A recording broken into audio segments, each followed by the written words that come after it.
테슬라 기다려. 사랑만이 증오를 침묵시켜. 한국 19세 청소년 평균 키 세계 60위권 지금 시작합니다.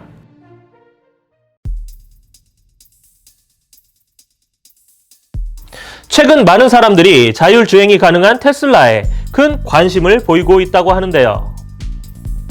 미국 CNBC에 따르면 최근 중국이 정부 차원에서 전기차 산업 육성에 박차를 가하고 있다. 테슬라의 독주가 언제까지 계속될지 알 수 없다고 보도했습니다. 그렇다면 과연 누가 테슬라를 쫓고 있는 것일까요?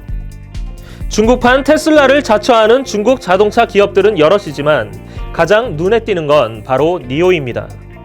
지난 2018년 뉴욕에 상장한 이 회사는 프리미엄 전기차 시장에서 강세를 보이며 상장 이후 가치가 340% 이상 증가했는데요. 올해 미국에서 상장한 전기차 스타트업 리오토와 샤오펑 모터스도 고공 행진 중인 것으로 나타났습니다. 사실 중국 전기차의 성장은 거대한 내수 시장 덕을 많이 보고 있는 것으로 나타났는데요. 중국은 지난달 27일 2035년에는 내연기관 차량 생산을 아예 중단하고 전기차와 하이브리드 차량만 생산하도록 하겠다고 발표하기도 했습니다. 현재 미국 언론들은 미국은 긴장해야 한다고 연일 보도를 하고 있다고 하는데요. 미국과 중국의 정치 싸움에 이어 자동차 산업은 어떻게 흘러갈지 한번 지켜봐야 할 것 같습니다.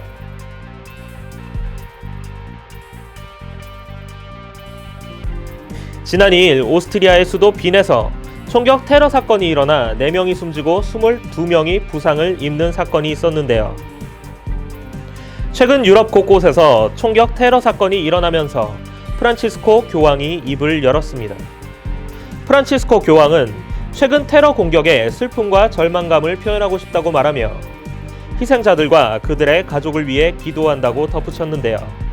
이어 프란치스코 교황은 사랑만이 증오를 침묵시킨다고 말하며 사랑의 힘을 강조하기도 했습니다.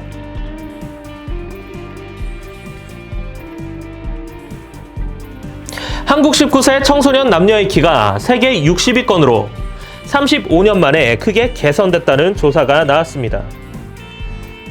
일간 텔레그래프, BBC 방송 등에 따르면 영국 임페리얼 칼리지 런던 연구팀은 1985년에서 2019년 사이 전 세계 193개국 6,500만 명 이상의 5에서 19세 어린이 및 청소년의 키와 체질량 지수 등을 분석했는데요. 이 연구에 따르면 한국 19세 청소년들의 평균 키는 35년 전만 해도 세계 130위권 수준이었지만 남녀 각각 175.5cm, 163.2cm로 훌쩍 뛰어올랐다는 것입니다. 세계 순위도 큰 폭으로 올랐습니다. 남자는 68위, 여자는 60위를 차지한 것이죠. 그렇다면 2019년 기준 평균 키가 가장 큰 나라는 어디일까요? 바로 네덜란드입니다. 네덜란드 19세 평균 키는 남자 183.8cm, 여자는 170.4cm로 나타났는데요.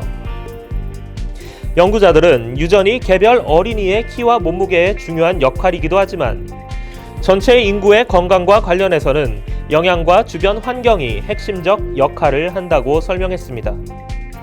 또한 이 연구를 주도한 임페리얼 칼리지 런던의 안드리아 로드리게스 마르티네스 박사는 어릴 때와 청소년 시절 건강한 몸무게와 키는 평생 개인의 웰빙에 이익을 준다고 주장했습니다. 코로나 항체 치료제와 백신을 개발하고 있는 여러 나라의 제약 회사들이 부작용으로 인해 그 실험을 중단하고 있는 실정인데요. 그런데도 셀트리온은 계속해서 승승장구하고 있다고 합니다. 그 끝이 언제인지는 모르겠지만 시작이 있으면 끝이 있듯이 이 코로나도 곧 종식되길 희망합니다. 이상 이태근TV의 외신 뉴스 박성빈이었습니다. 감사합니다.